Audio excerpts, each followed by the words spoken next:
कितना लेसन है को सब मिला? 1 2 3 4। पहला लेसन तुम्हारा द लास्ट लेसन है, दूसरा लास्ट स्प्रिंग, तीसरा डीप वाटर, तीसरा द रेड ट्रैप है, Indigo, poets and pancakes, the interview और गोइंग प्लेसेज। कुल मिला कर 8 लेसन है ना। 3 टे पढ़ लोगे तो समझ लो पकड़ लोगे पूरा। 3 लेसन पढ़ने के बाद चलो देखो the last lesson. About the author देखो, उसी में पकड़ाएगा कुछ। द लास्ट लेसन पहले इसी में देख लो। द लास्ट लेसन में द क्या है? लास्ट क्या है? लास्ट लेसन यानी नाउन। Last adjective. लेसन तुम्हारा नाउन, समझे? इसी में देखो आ गया article adjective noun. About the author अब देखो, अल्फोंस डाउटे, इन है अल्फोंस डाउटे 1840 to 1897 यानी 57 ईयर तक जिंदा था। वाज ए फ्रेंच नॉवलिस्ट, एक फ्रेंच नॉवलिस्ट थे एंड शॉर्ट स्टोरी राइटर थे। The last lesson is set in days of Franco Prussia war. अब देखो कैसे लिखा है, the last lesson is set. अब देखो आगे, the last lesson is set in the days, अब लिखना रहे गड़बड़ा जाओगे। The last lesson is set in the days of the Franco Prussia war. The last lesson जो लेसन है जो लिखा गया है, इसको तैयार किया गया था। इज सेट, इसको तैयार किया गया, इसको तैयार किया गया है, इसमें कहोगे इज लिखा है, स्टोरी है लेकिन पास्ट में जाता है, प्रेजेंट में दिया रहा है तभी पास्ट में जाता है। तैयार किया गया है किस समय का? इन द डेज, उस समय जब फ्रांस और प्रूसिया का वार चल रहा था। 1870 1871 के बीच में जब फ्रांस और प्रूसिया के बीच वार चल रहा था, तब इसको तैयार किया गया है। समझ गए? यही से तुम नहीं पकड़ पाओगे। अभी इसी सेंटेंस को लिखना रहे, गलत कर दो। The last lesson is set in days, last lesson तब तैयार किया गया है जब फ्रांस और प्रूसिया के बीच वार चल रहा था। और जब अब लगा किसमें, जब कहीं दिया है फ्रांस और प्रूसिया के वार के समय लास्ट लेसन को तैयार किया गया है। क्या हो गया तुम समझ गए? फ्रांस और प्रूसिया के वार के समय लास्ट लेसन को तैयार किया गया है। बात समझ गए? कैसे लिखा देखो, लगोगे समय उमय को उसी में तुम डालने, लगोगे समय हिंदी डालने, टाइम में लिखने। इन द डेज मतलब के समय में, इन द डेज मतलब के समय में। The last lesson is set in the days, last lesson उस समय में तैयार किया गया जब फ्रांस और प्रूसिया के बीच वार चल रहा था। अब यहाँ पे देखो इन विच जो लिखा है, इन विच किसके लिए आया है?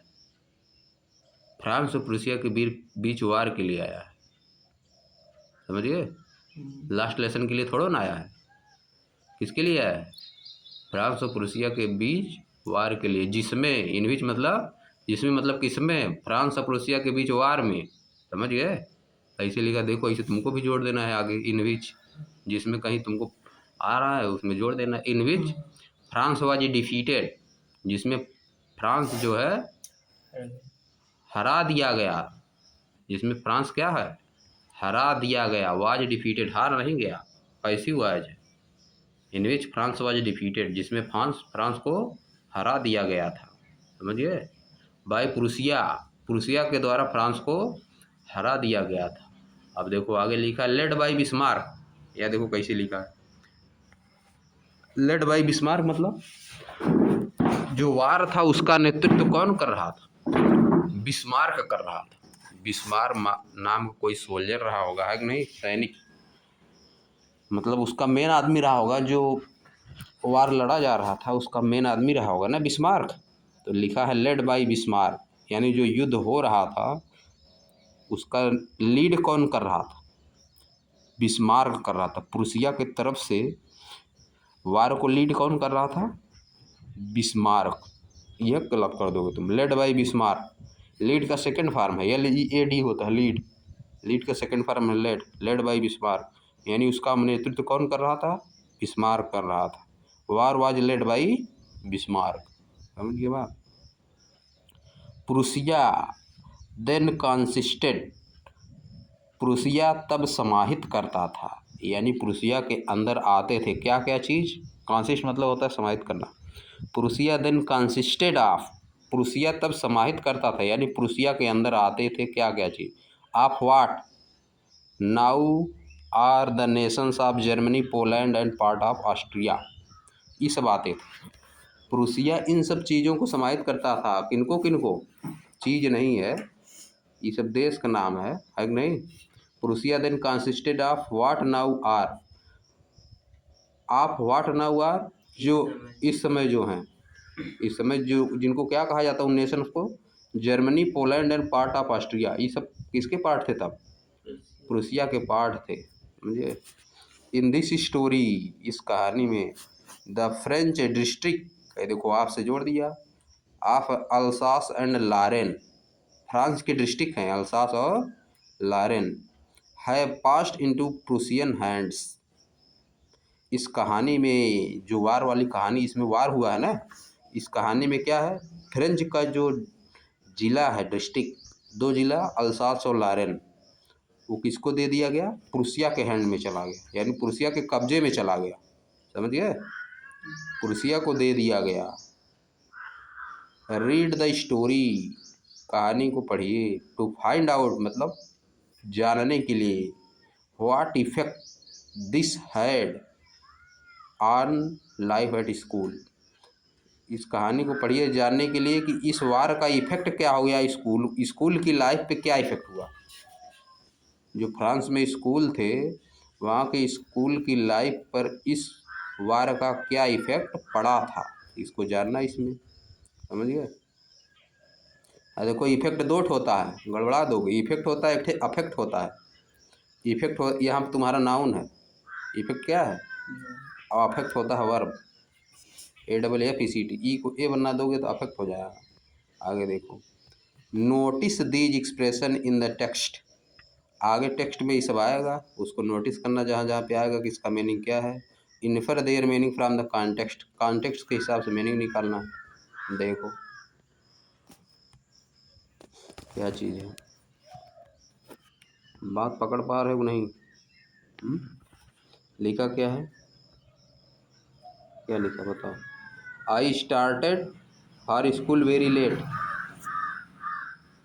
मैं स्कूल के लिए बहुत देरी से चला, इधर की इंग्लिश लिखना तो उसी में फंस जाओगे। I started for school very late, far की जगह कुछ दूसरा लगा दोगे, टू लगा दोगे, समझिए। I started for school very late, school के लिए मैं बहुत लेट से चला। दैट मॉर्निंग, उस सुबह, and was in great dread, और बहुत ज़्यादा डरा हुआ था, बहुत ज़्यादा क्या था, and was in great dread, और बहुत ज़्यादा डरा हुआ था, ऑफ स्कॉल्डिंग, डांट, डांट पड़ने के लिए, specially because M Hamel had said that he would question us on participle, विशेष रूप से इसलिए क्योंकि एम हैमेल ने कहा था कि हम वह पार्टिसिपल पर क्वेश्चन पूछेंगे। बात समझ गई कि नहीं, बात इसको तुम पकड़ नहीं पाओगे सही। And was in great dead, मैं बहुत डरा हुआ था, मैं बहुत डरा हुआ था कि इंग्लिश लिख लोगे। And was in great dead, was in great dead, बहुत ज़्यादा डरा हुआ मतलब इन ग्रेट डेड, देखो ध्यान से। आप स्काल्डिंग, आपकी जगह कुछ दूसरा छाप दोगे तो आप scolding, specially because M Hamel had said that he would question us on participle, है देखो यहाँ पे तुम्हारा नरेशन आ गया, M Hamel had said that, M Hamel है सेड दैट, देखो अगला नरेशन है, सेड के बाद दैट लग गया है, विल का युड, विल का क्या बना दिया, वुड बना दिया, विल का युड हो जाता है ना, देखो लगा दिया है, नरेशन से जोड़ा गलत कर दोगे। ही would question us on participle, यहाँ पर नहीं तो विल रहा था, अगर दैट लगा के अलग करता ही, M Hamel had said, that हटा के कामा इन्वर्टेड कामा अगर लगाता तो क्या रहता है यहाँ पे, he will question us on participle. बात समझिए कि नहीं समझे, क्या है, did not know the first word about them, and I did not know the first word about them, और उसके बारे में मुझको कुछ भी नहीं पता, एकदम कुछ नहीं पता, पार्टिसिपल के बारे में मुझको कुछ नहीं पता है। इसका तुम दूसरी तरह भी लिख सकते हो, I did not know anything about participle, है कि नहीं। I did not know anything about participle, इसी चीज़ को इस तरह भी लिख सकते हो, I did not know the first word about participle, them का जगह पार्टिसिपल रहेगा। अब देखो अगला, फॉर ए मोमेंट लिखा। फॉर ए मोमेंट मतलब कुछ समय के लिए, कुछ समय के लिए मैं सोचा।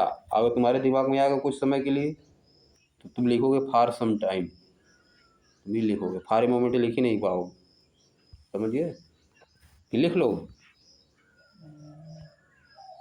तुम लिखोगे फॉर सम टाइम, कुछ समय के लिए अगर आ गया तुम लिखोगे for some time, for a moment लिखवे नहीं करोगे, समझिए।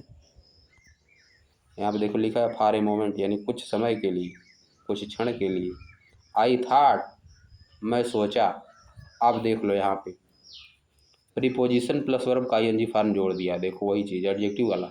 I thought of, I thought के बाद ऑफ रनिंग अवे, यहाँ पे देखो इस सेंटेंस को ध्यान से देखो, फॉर ए मोमेंट, इस सेंटेंस को पकड़ो ध्यान से। फॉर ए मोमेंट मतलब कुछ समय के लिए, आई थाट मैं सोचा है, देखो प्रीपोजिशन प्लस वर्ब का आईएनजी फॉर्म जोड़ दिया कि नहीं, ऑफ रनिंग अवे, अब वही चीज़ है यहाँ पे। एंड स्पेंडिंग, आप से ही जुड़ा है, आप रनिंग अवे एंड आप स्पेंडिंग, बात समझे कैसे जोड़ा है। मैं सोचा भाग जाने के लिए, मैं सोचा भाग जाने के लिए, I thought of running away, and spending और बिताने के लिए, कहाँ पे, the day, spending the day out of the door यानी घर से बाहर। इसको पकड़ो, इस वाले सेंटेंस को पकड़ो एकदम बढ़िया से, अब काम बन पाएगा। I thought of running away and spending the day out of the day out of doors, इसको पकड़ो एकदम बढ़िया से, देखो कैसे जोड़ा है। आपके बाद वर्ब का आईएनजी फॉर्म, इधर स्पेंडिंग एंड से दोनों चीज़ें जोड़ दिया है, रनिंग अवे एंड स्पेंडिंग, समझे। इसी सेंटेंस को तुमको पकड़ना है, ये सब चीज़। मैं सोचा भाग जाने के लिए और पूरा दिन बिताने के लिए घर से बाहर, घर से बाहर। देखो क्या लिखा है, it was so warm, it was so warm बहुत ज़्यादा गर्मी थी, सो ब्राइट बहुत ज़्यादा धूप थी, तुम लिखोगे बहुत चमक लिख दोगे इसको, सो ब्राइट, चमक से क्या मतलब है इसमें नहीं है। इट वाज सो वार्म मतलब बहुत ज़्यादा गर्मी थी, बहुत ज़्यादा गर्मी पड़ रही थी। सो को तुम कुछ दूसरा पढ़ लोगे, सो को कहोगे इसलिए, है कि नहीं। It was so warm, so यहाँ पे क्या है बताओ, बताओ यहाँ पे क्या so, it was so warm, so bright adverb है, समझिए। बहुत ज़्यादा गर्मी थी, अब बहुत ज़्यादा धूप थी, समझे। देखो सो कैसे लिखा है, the birds were chirping, the birds were chirping चिड़िया चहचहा रही थी, चिड़िया चहचहा रही थी। और देखो एट, देखो यहाँ पे देखो, इसको पकड़ो कैसे प्रीपोजिशन से जोड़ा है। At the edge of the woods, woods मतलब चहचहा रही थी चिड़िया, जंगल के किनारे, वुड्स मतलब जंगल होता है, वुड में यस जोड़ दोगे, वुड मतलब लकड़ी होता है, वुड में यस जोड़ दिए, वुड्स मतलब जंगल हो जाता है, समझिए कि नहीं समझे। वुड में अगर यस जोड़ दोगे तो क्या हो जाएगा, जंगल, वुड माने होता है लकड़ी, लेकिन वुड में यस जोड़ दिए जंगल हो गया, फॉरेस्ट हो गया इसका मतलब, वुड्स की जगह तुम फॉरेस्ट भी लिख सकते हो। द वर्ड्स वेयर चर्पिंग है, देखो कैसे लिखा है, एट द एड्ज आपके किनारे पर, किनारे पर तुमको लिखना रहे कुछ दूसरे लिखने लगोगे लगे। The words were chirping at the edge of the woods, चिड़िया जंगल के किनारे पे चहचहा रही थी, एट द एड्ज ऑफ मतलब के किनारे पे। And in the open field, और ओपन फील्ड मतलब खुले हुए मैदान में, and in the open field खुले हुए मैदान में, बैक ऑफ द सा मिल, सा मिल के पीछे, मिल होती है ना, मिल जान ही रहे हो, लकड़ी काटने वाला भी होता है मिल, और किसको कहा जाता है, मील एक होता है, एक मील होता है, मिल जहाँ कुटाता उटाता है हाँ। धान उनको, बहुत ज़्यादा, समझिए। जैसे बक्कस का मिलियन चले हाँ, बक्कस के मिल चले गया, वैसे मिल रहा था बहुत ज़्यादा, वहाँ धान उन कुटाता है। बहुत बड़ी बड़ी सरकारी मिल होती है ना, जब ये सब ज़्यादा है जो कहाँ, ये सब धनवा जो लेके जाते हैं सब धान गेहूँ, कहाँ पे कुटाता पिसाता, मिलिए में ना। बैक ऑफ द सा मिल, यानी सा मिल के पीछे the Prussian soldiers were drilling, Prussia के सोल्जर ड्रिल कर रहे थे। Prussian soldiers were drilling, drilling मतलब अभ्यास कर रहे थे, युद्ध का अभ्यास कर रहे थे। ड्रिलिंग मतलब छेद। हाँ, वो तो ड्रिल अलग होता है, ड्रिल मतलब छेद करना। यहाँ पे ड्रिलिंग, ड्रिलिंग मतलब अभ्यास करना, युद्ध का अभ्यास करना। तुमको लिखना रहेगा तो छेद वाला इसको पकड़ लोगे, है कि नहीं। तो Prussian soldiers well drilling, Prussia के सोल्जर युद्ध का अभ्यास कर रहे थे, छेद क्या करेंगे वहाँ। It was all much more tempting, गड्ढा छेद। It was all much more tempting, ये सब बहुत ज़्यादा क्या क्या था, आकर्षित करने वाला था। ये सब चीज़ें बहुत ज़्यादा आकर्षित करने वाली थी। Then the rule of the participle, बजाय कि पार्टिसिपल का रूल, पार्टिसिपल का रूल राइटर को आकर्षित नहीं कर रहा था, बल्कि ये सब चीज़ें क्या कर रही थी, आकर्षित कर रही थी। सोच रहा था ये सब देखें दिन भर बैठ के, 3-5 जो हो रहा है। But I had the strength to resist, लेकिन मेरे पास क्षमता थी कि मैं रेजिस्ट करूं, मैं रेजिस्ट करूं। And hurried off to the school, है देखो आप कैसे यूज किया, OFF, हरीड ऑफ मतलब जल्दी जल्दी भागना, जल्दी जल्दी भागना, और स्कूल की तरफ जल्दी जल्दी चल दूँ। यहाँ पर देखो स्ट्रेंथ टू रेजिस्ट मतलब ओवरकम होता है, ओवरकम वंस फीलिंग, अपनी फीलिंग पे काबू पाना, समझिए। वो सोच रहा था यहीं सर देखते हैं आराम से, पूरा मज़ा आएगी बैठ बैठ के, लेकिन रेजिस्ट किया। स्ट्रेंथ टू रेजिस्ट, ओवरकम करना, फीलिंग को ओवरकम करना होता है स्ट्रेंथ टू रेजिस्ट। अब आगे देखो, when I past the town, जब मैं टाउन पास किया, यानी आगे चला टाउन से। When I pass the town hall, जब मैंने टाउन हॉल पार किया। There was a crowd, there was a crowd, वहाँ पे भीड़ थी। अरे देखो कैसे लिखा है, in front of the bulletin board, bulletin board के सामने, बुलेटिन बोर्ड के सामने भीड़ थी। बात समझ गए कि नहीं समझे बताओ। आप देखो यहाँ पर कैसे लिखा, फॉर द लास्ट 2 ईयर, इसका मीनिंग क्या हो जाएगा, पिछले 2 साल से। फॉर द लास्ट 2 ईयर, तुम कहोगे अंतिम 2 साल, यहाँ पे मीनिंग निकलेगा, बात वही है, अंतिम 2 साल से या पिछले 2 साल से, लेकिन यहाँ फॉर द लास्ट 2 ईयर्स मतलब पिछले 2 साल से। ऑल आवर बैड न्यूज़, हमारी सब जो खराब खराब न्यूज़ है, हैड कम फ्राम हियर, यहीं से आई थी। जितना खराब खराब न्यूज़ थी पिछले 2-3 साल में, सब यहीं से आई थी। जैसे क्या थी, द लास्ट बैटिल, हारा हुआ युद्ध। द ड्राफ्ट, ड्राफ्ट क्या होता है, जब कोई आर्डर आता है, सरकार कोई आर्डर आएगा तो उसको कहा जाता है the draft. The order of the commanding soldier, जो वहाँ पे कमांडिंग ऑफिसर का आर्डर कुछ आएगा कि इधर नहीं आना है, इस एरिया में नहीं आना है कि नहीं। एंड और क्या हुआ, and I thought to myself, और मैं अपने मन में सोचा, और मैं अपने मन में सोचा। अब लिखना रहेगा अपने मन में सोचा, कुछ दूसरे सोचने लगोगे। I thought to myself, मैं अपने मन में सोचा, मैं विचार किया। I thought to myself without stopping, बिना रुके हुए अपने मन में मैं सोचा। व्हाट, क्या सोचा, आगे लिखा है, what can be the matter now, अब क्या मामला हो, अब क्या हो गया, अब क्या हो गया, इतने सोचा फिर, लेकिन आगे निकल दिया। देन मतलब तब, आई हरीड, मैं चल दिया, जल्दी जल्दी मैं चल दिया। As fast as I could, जितना तेज मैं चल सकता था उतना जल्दी जल्दी मैं चल दिया।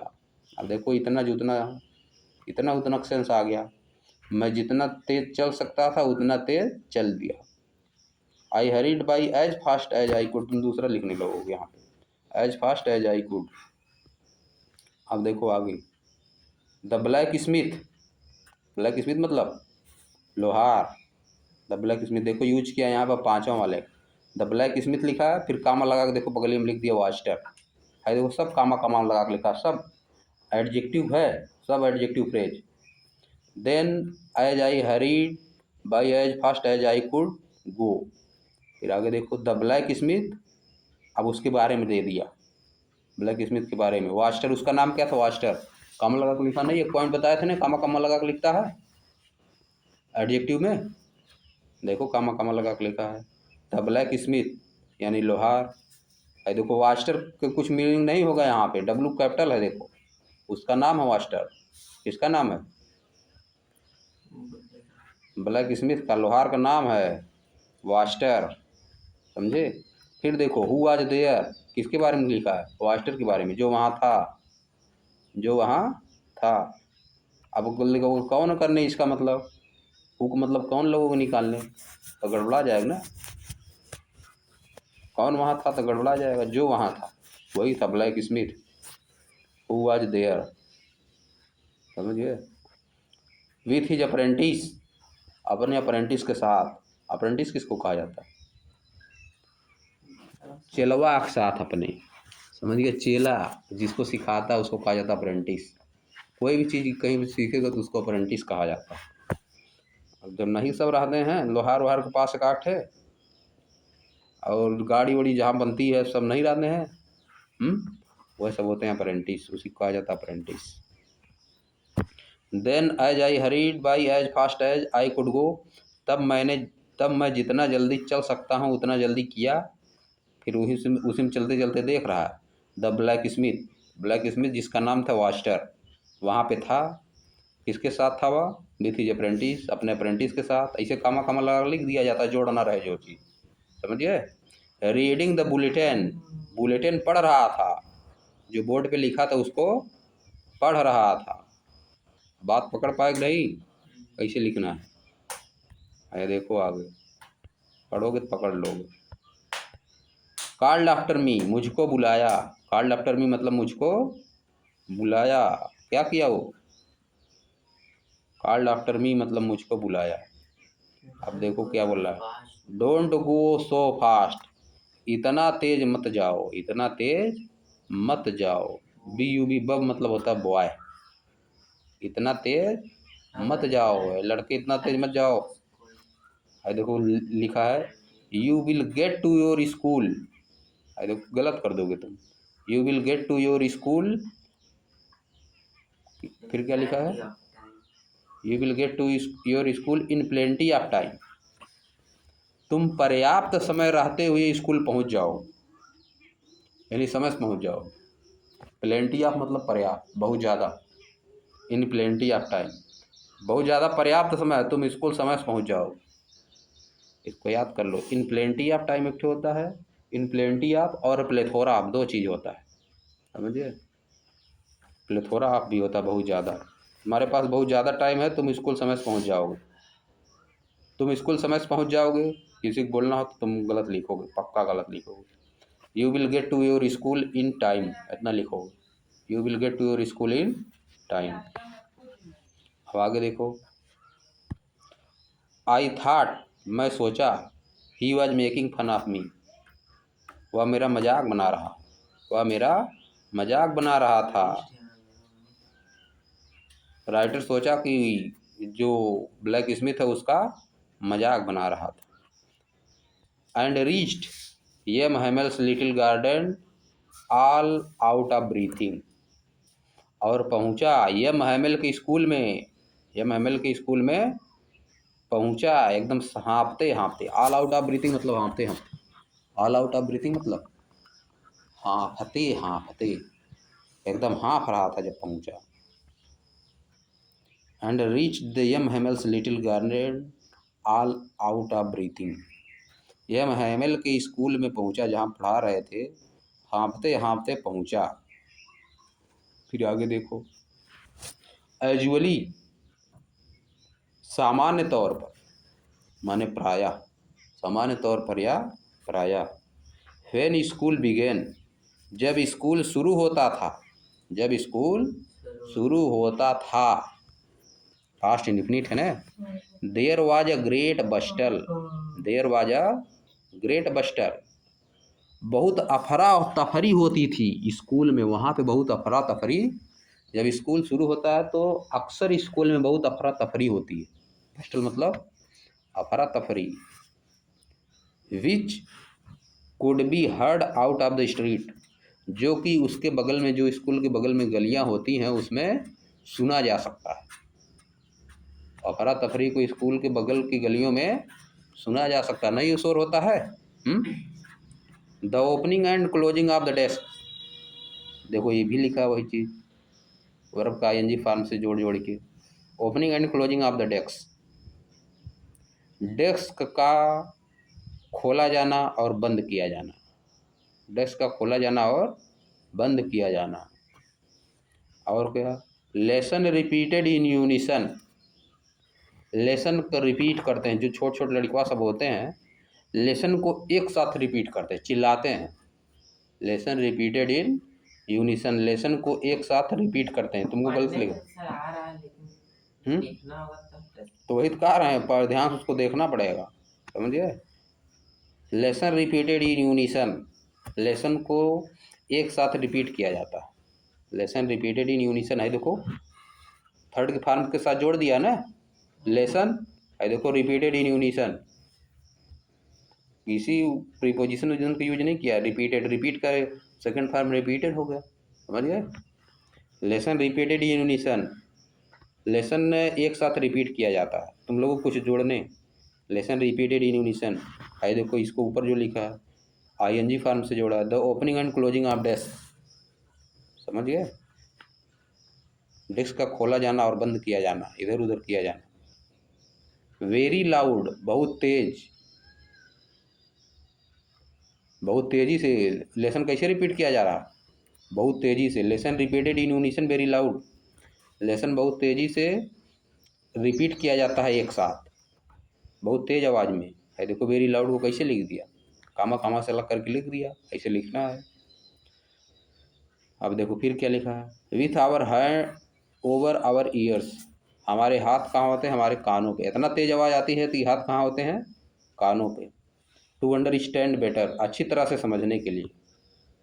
और फिर देखो लिख दिया, and the teachers great ruler, और जो टीचर की छड़ी होती है मोट मोट, रैपिंग ऑन द टेबल, वो टेबल पे पटकता है, टेबल पे पटकता है। But now it was all so still, लेकिन आज क्या है, एकदम सब शांति है। तब क्या था जब वो पहुंचा, एकदम पूरा एकदम शांति, इसको तुमको पकड़ना पड़ेगा। It was all so still, इसका मतलब क्या हो जाएगा, बहुत ज़्यादा शांति थी, बहुत ज़्यादा शांति थी, एकदम शांत था माहौल। अब देखो फिर क्या लिखा है, I had counted on the commotion to get to my desk without being seen. I had counted on, मैं सोचा था, आई हैड काउंटेड ऑन मतलब मैं सोचा था, ऑन द कमोशन मतलब हलचल। अब देखो कैसे जोड़ा है, ऑन द कमोशन मतलब हलचल में, हलचल जब रहेगी एकदम शोर वोर होगा तो राइटर सोचा था। आई हैड काउंटेड ऑन मतलब मैं सोचा था, मैं काउंटेड ऑन मतलब सोचा था, काउंट ऑन मतलब सोचना, अपने मन में विचार करना, पहले में से सोच लेना कैसे इसे करेंगे, समझिए। आई हैड काउंटेड ऑन, मैं सोचा था कि हलचल का फ़ायदा उठाएगा वो। To get to my desk, अपने डेस्क पे जाकर बैठ जाएगा धीरे से, विदाउट बीइंग सीन, और कोई देख नहीं पाएगा। बट ऑफ कोर्स, लेकिन वास्तव में हुआ क्या, that day everything had to be as quiet as Sunday morning, उस दिन ऐसा था शांत सब कुछ जैसे कि संडे की मॉर्निंग, समझ गए। अब आगे देख लो, थ्रो द विंडो आई सा, विंडो से मैं देखा, विंडो से मैं देखा, थ्रो द विंडो तुम कुछ गलत लिख दो, थ्रो द विंडो, विंडो से मैं देखा, तो तुमसे एक इंग्लिश ढूंढने लगो क्या होता है। थ्रो द विंडो आई सा माई क्लासमेट, मैं अपने क्लासमेट को देखा, ऑलरेडी इन देयर प्लेसेज, अपने प्लेस पे पहले से बैठे हुए थे। And M Hamel walking up and down with his terrible iron ruler under his arm, और यम हैमेल अपना रूलर लेके, छड़ी, लोहा की छड़ी लेके, जो कि बहुत डरावनी थी। टेरिबल आयरन रूलर मतलब देखो आ गया तुम्हारा, टेरिबल आयरन रूलर, आयरन देखो रूलर के पास आया, समझिए। आयरन किसके पास आया? रूलर के पास आया ना, क्योंकि रूलर जो है आयरन से बना हुआ। टेरिबल मतलब भयानक, ये भी एडजेक्टिव, आयरन भी एडजेक्टिव है, समझ गए। Terrible iron ruler under his arm, अपने बाह के अंदर दबाए हुए थे, अपनी बाह में दबाए हुए थे और इधर उधर चल रहे थे। I had open the door, मैं दरवाज़ा खोला। And go in before everybody, और सबके सामने से होकर गया, और सबके सामने से होकर गया। यू कैन इमेजिन, आप इमेजिन कर सकते हैं। How blast, how I blast, मैं कितना शर्म महसूस कर रहा था, मैं कितना शर्म महसूस कर रहा था। And how frightened I was, और मैं कितना डरा हुआ था। ये देखो आई वाज पे छोड़ दिया, तुम आई वाज पे कोई छोड़ दोगे सेंटेंस, सोचो गलत हो गया। आई वाज पे छोड़ा ना लास्ट में, वाज के बाद देखो फिर फुल स्टॉप लगा दिया। हाउ फ्राइटेंड आई वाज मतलब मैं कितना हुआ, डरा हुआ। सही से लिखा नहीं है एकदम सही लिखा है, समझे। नहीं। हाउ फ्राइटेंड आई वाज, मैं कितना डरा हुआ था, हो गया काम खत्म। बात समझ पाए। गलत लिखा सर।